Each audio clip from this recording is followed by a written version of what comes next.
Excuse me, ma'am, but this is first class. A smug voice interrupts Nia as she steps toward the jet bridge. Her heart sinks like lead in her chest. She holds up her ticket, fingers trembling slightly. This is my seat, she says, firmly, though her voice betrays a flicker of doubt. The airline agent glances at the paper, then back at her with thinly veiled skepticism. Are you sure? This section is reserved. His tone drips with condescension, and the weight of his words lands like a slap. Around them, passengers crane their necks, some whispering behind cupped hands. I'm sure, Nia replies, gripping the edge of her suitcase tighter. Her pulse pounds in her ears as she watches him radio someone, likely a supervisor. Each second feels stretched thin, each glance from bystanders slicing deeper into her dignity. You'll need to step aside while we verify, he finally says, gesturing toward the general boarding area. Nia hesitates, humiliation burning hot across her cheeks. She knows what this feels like. It's happened before, just never so publicly. As she retreats, the murmurs around her grow louder, feeding her growing unease. Overhead, the intercom crackles again. Final boarding call for Flight 456 to New York City. The mechanical voice grates against Nia's fraying nerves. She clutches her phone, scrolling aimlessly through emails she doesn't need to read. Anything to avoid meeting the eyes boring into her from every direction. A toddler wails nearby, drowning out the rhythmic hum of rolling suitcases. Someone coughs, a sharp, jarring sound that makes her flinch. Every noise seems amplified, pressing down on her until it's hard to breathe. Why are you sitting here? An older woman asks, suddenly her tone curious but edged with suspicion. Nia looks up, startled. I was asked to wait, she stammers, hating how defensive she sounds. The woman raises an eyebrow, clearly unconvinced. Before Nia can explain further, another passenger cuts in. Didn't they check your ticket already? Their tone isn't malicious, but the implication hangs heavy in the air. You don't look like you belong. Nia forces a tight smile, swallowing the lump in her throat. She tries to focus on the tiled floor beneath her feet, but the stairs feel relentless, each one chipping away at her composure. Her daughter's face flashes in her mind, bright eyes shining under stage lights, a tiara perched proudly atop her head. It had been her birthday recital, and Nia had promised to be there. Promised. But when the call came from work, an urgent client meeting, she'd broken that promise yet again. I'm sorry, baby, she'd whispered over the phone. Later that night, guilt coiling tight around her chest. Mommy will make it up to you. But how could she? How could anyone repay stolen moments like those? Even now, years later, the memory pricks at her conscience. That little girl wasn't so little anymore. She was 12 now, old enough to notice when Mom always seemed too busy for family dinners or school events. The thought tugs at something deep inside Nia, pulling her back to the present with a start. She blinks rapidly, pushing away the tears threatening to spill. This wasn't the time to fall apart. Not here. Not surrounded by strangers who already doubted her worth. It wasn't just today. It wasn't just this moment. It was everything, leading up to it. The countless times colleagues had complimented her for being so articulate, as if they hadn't expected clarity from someone like her. Or the way people often assumed she worked in HR rather than corporate strategy, despite her Ivy League degree and years of grinding late nights. Even Mark, her coworker flying business class today, had once joked about how she must have charmed her way into landing such a high-profile account. At the time, she'd laughed it off, unwilling to confront the sting of his casual dismissal. Now, standing alone amidst judgmental glances, those moments replay in her mind like a broken record.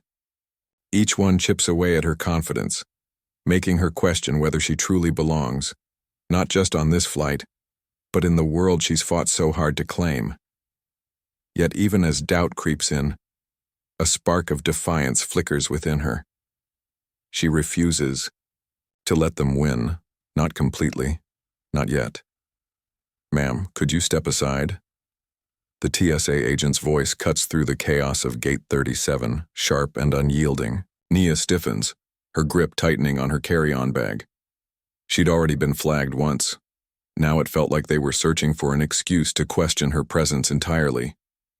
"This is ridiculous," she mutters under her breath, but loud enough for those nearby to hear. A man behind her shifts uncomfortably, his gaze lingering a moment too long before he turns away.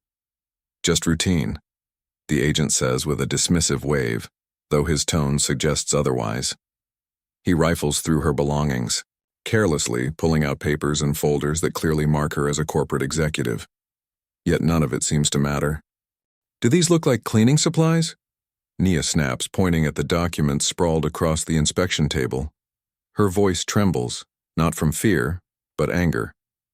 The agent doesn't respond directly, instead calling over a colleague to double-check her ID. She must have gotten mixed up somewhere. One passenger whispers audibly to another. Nia feels the weight of their stares pressing down on her, planting seeds of doubt not just in their minds but in hers too.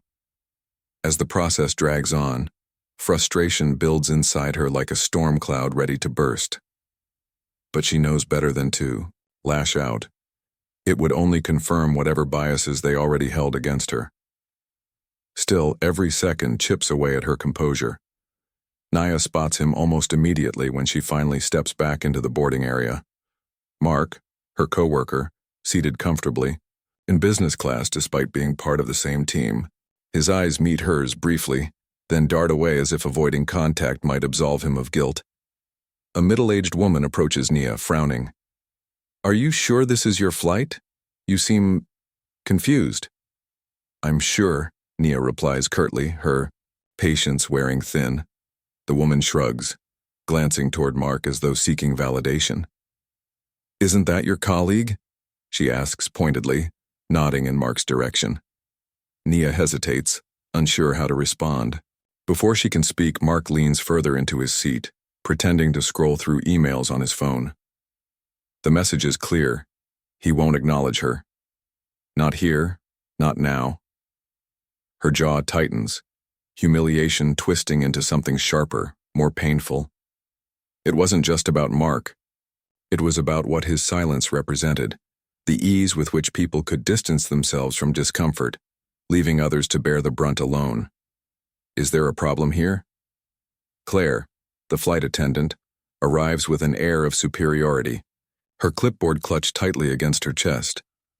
"Yes, actually," Nia begins, forcing calm into her voice. "I was told I couldn't board first class despite having a valid ticket. No one has explained why." Claire raises an eyebrow, lips curling into a smirk. "Well, maybe there's been some confusion. Happens all the time." The dismissiveness in her tone ignites a spark within Nia. "Confusion or discrimination?" she challenges louder than intended. Passengers glance up, intrigued by the confrontation unfolding before them. "Oh dear," Claire says mockingly, feigning concern. "Someone's feeling a little sensitive today, aren't we?" Gasps ripple through the crowd, but Claire continues undeterred. "Look, honey, I don't make the rules. If you're unhappy, take it up with customer service after landing."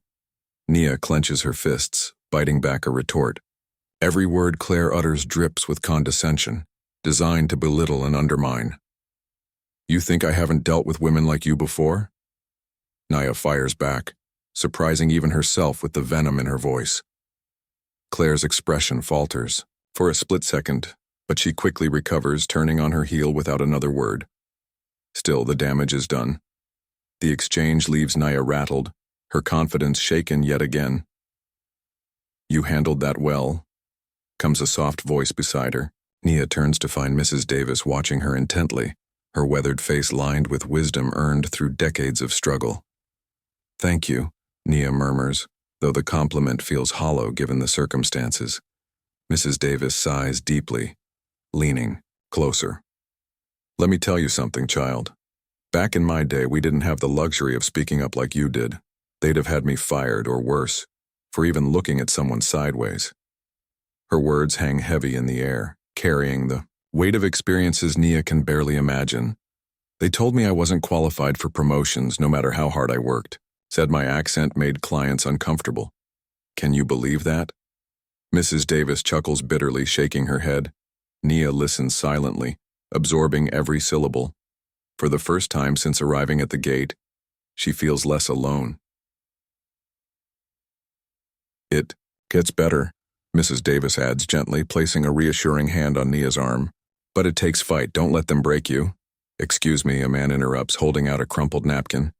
Could you toss this for me? Nia freezes, staring at the item in his hand. Her throat tightens as realization dawns. He thinks she works for the airline's cleaning staff. I'm sorry, she says slowly, enunciating each word. I'm not here to clean up after anyone. The man blinks, startled by her response. Oh, my mistake, he stammers, retreating, awkwardly. But the damage is done.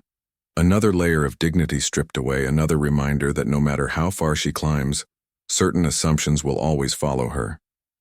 The argument escalates quickly when another passenger accuses Nia of attempting to bypass protocol.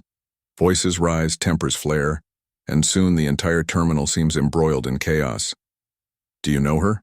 Someone asks Mark, gesturing toward Nia. No, he replies quickly, shaking his head. Never seen her before. His denial hits like a punch to the gut. Nia whirls around, disbelief etched across her features. Mark, what are you doing? She demands, her voice cracking under the strain. He refuses to meet her gaze, instead focusing on the floor as if willing himself to be invisible. Unbelievable, she mutters, stepping back. Betrayal burns hotter than any insult, cutting deeper than any assumption. Alone and exposed, she braces herself for what comes next. Ma'am, you need to come with us. Two security officers approach Nia, their voices firm and unyielding. Before she can protest, one grabs her arm, pulling her away from the boarding line. What is this about? Nia demands, yanking her arm free. Her voice rises, sharp and defiant. I've done nothing wrong. This is for your own safety, one officer mutters, though his tone suggests otherwise. For my safety? Nia repeats incredulously. Or because I dared to ask questions? Because I didn't just sit quietly while you humiliated me? Her words echo through the terminal, drawing attention. Passengers pause mid-step, turning to watch the unfolding scene. Some look concerned, others seem uneasy, as if unsure whether to intervene or remain bystanders. This isn't over, Nia declares, glaring at the officers. But they don't listen, ushering her toward a private area near the gate. Each step feels heavier than the last, not just from physical force but from the crushing weight of injustice. As she's led away, a murmur ripples through the crowd. Someone whispers, "That didn't look right." Another adds, "Why would they do that to her?" The doubt planted earlier begins to take root, not just in Nia's mind, but in those witnessing her ordeal. Once inside the private area, Nia refuses to stay silent. "Explain yourselves," she demands, her voice cutting through the tense air. "What possible reason could you have for treating me like a criminal?" One officer hesitates, glancing at the other before responding. "We received reports questioning your credentials, standard procedure." "Standard procedure?" Nia shoots back, incredulous. "You dragged me out of line in front of everyone based on reports? Who made these allegations? Show me proof."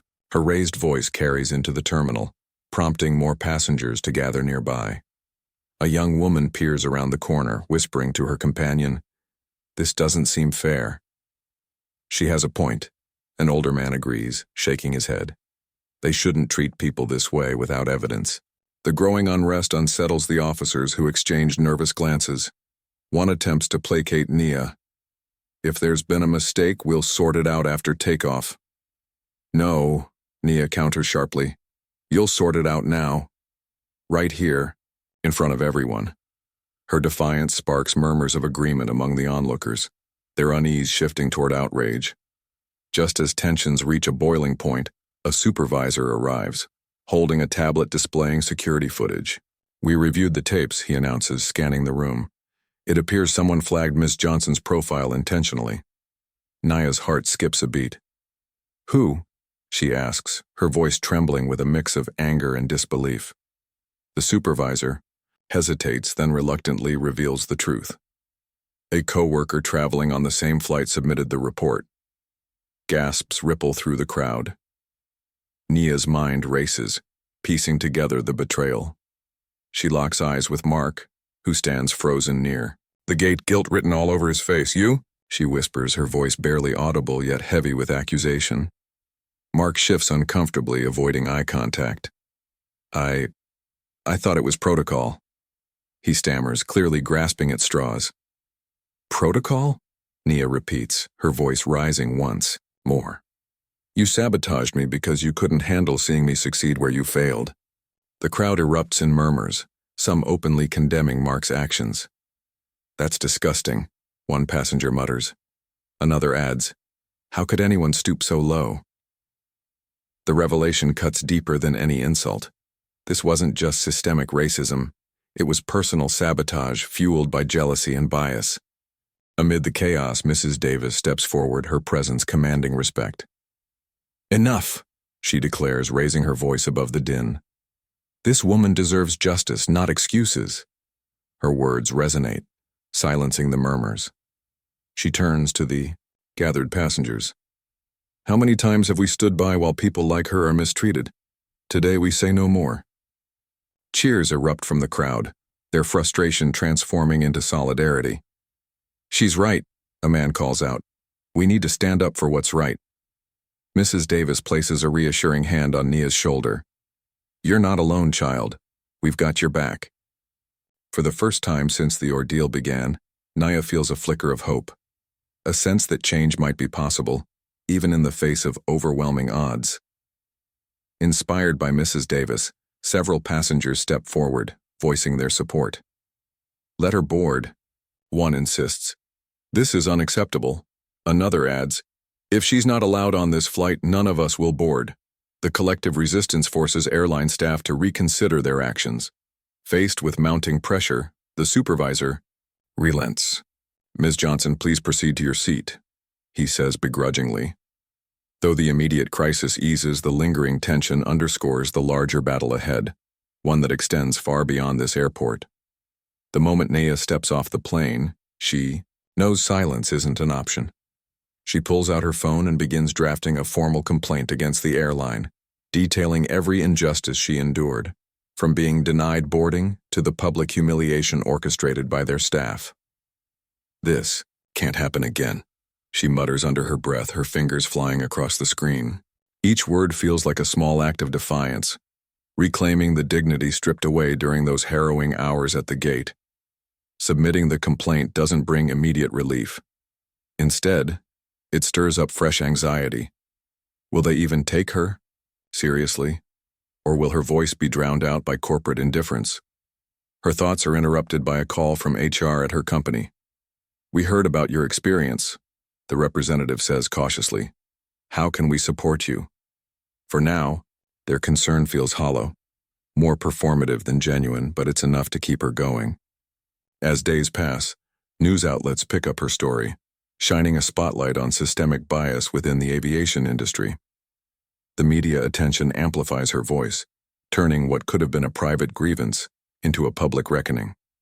Though justice feels distant, filing the complaint marks the first step toward accountability, a fragile but crucial victory in the fight against institutional racism. At first, Nia's employer seems supportive, or so she thinks. During a tense meeting with senior leadership, they assure her that her concerns will be addressed. But behind closed doors, their priorities shift. We don't want to alienate our partners, one executive explains, referring to the airline implicated in the scandal. Let's avoid escalating this further. Nia overhears fragments of their conversation, her stomach sinking as reality sets in. They're more concerned with protecting business relationships than standing by her side. When the media storm erupts, however, they scramble to recalibrate. Social media platforms buzz with outrage. Hashtags like Stand with Nia trending globally.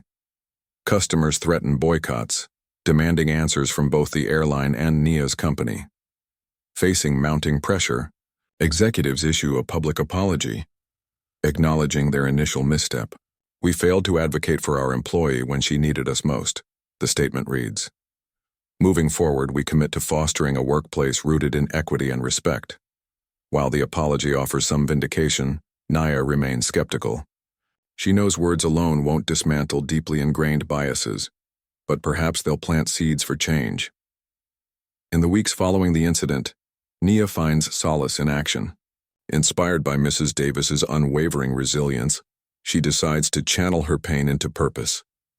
"I want to mentor young professionals of color," she announces during a team meeting, "to help them navigate challenges I faced and still face so they know they're not alone." Her colleagues nod approvingly, though she senses lingering discomfort. Some may never fully understand her journey, but that doesn't deter her. She starts hosting informal workshops, sharing stories of perseverance and strategies for overcoming systemic barriers. "It's not just about surviving," she tells a group of wide-eyed interns. "It's about thriving despite the odds stacked against us." One participant, a recent graduate named Marcus, approaches her afterward. "Thank you," he says earnestly. "I didn't realize how much I needed to hear that." Seeing his gratitude reminds her why she chose this path, not just for herself, but for everyone who comes after her. Mentorship becomes more than healing. It becomes a way to rewrite narratives shaped by prejudice. Months later, Nia receives an email from HR introducing a new hire. Meet Jasmine Davis, joining our diversity initiatives team. The name catches her attention immediately. "Davis?" she whispers, scrolling through the attachment. When she sees Jasmine's photo, recognition dawns. This is Mrs. Davis's granddaughter, the very woman whose grandmother stood by her side. During the airport ordeal, Jasmine greets her warmly during orientation. "My grandma told me everything," she says softly. "She said you reminded her of herself at my age. Determined, fearless, unstoppable." Nia feels a lump rise in her throat. What were the chances? Their lives had intersected in ways neither could have predicted, bound together by shared experiences of struggle and triumph. "She inspired me too," Nia admits, smiling. "More than you'll ever know." This unexpected connection deepens her resolve. If Mrs. Davis's legacy could ripple through generations, so could hers, and together they might create lasting change. Though progress has been made, Nia understands the road ahead is long. Systemic racism won't vanish overnight. It requires unyielding effort, collective action, and courage to confront uncomfortable truths. As she reflects on her journey, she realizes something profound. Change isn't linear. It's messy, imperfect, and often painful, but it's worth fighting for. Addressing her mentees, she emphasizes the importance of resilience. "Our voices matter," she says firmly. "Every challenge we face is an opportunity to demand better, for ourselves and for others." Her final words linger in the air, a rallying cry for anyone willing to listen. Together we can rewrite these narratives, but only if we stay vigilant. With renewed determination, Nia looks toward the future, ready to continue the battle, not just for herself, but for all those counting on her to lead the way. If Nia's story resonated with you, take a moment to share this video. It could spark a conversation that leads to real change. Your voice matters, and so does your support. Like this video to help amplify the message and stand in solidarity with those fighting against systemic racism. Don't miss future stories of resilience and empowerment. Subscribe now and io. Join our growing community dedicated to rewriting these narratives together. Every click, every share, and every comment brings us one step closer to fostering understanding and driving action. Let's keep the momentum going, because change starts with all of us. Thank you for being part of this journey.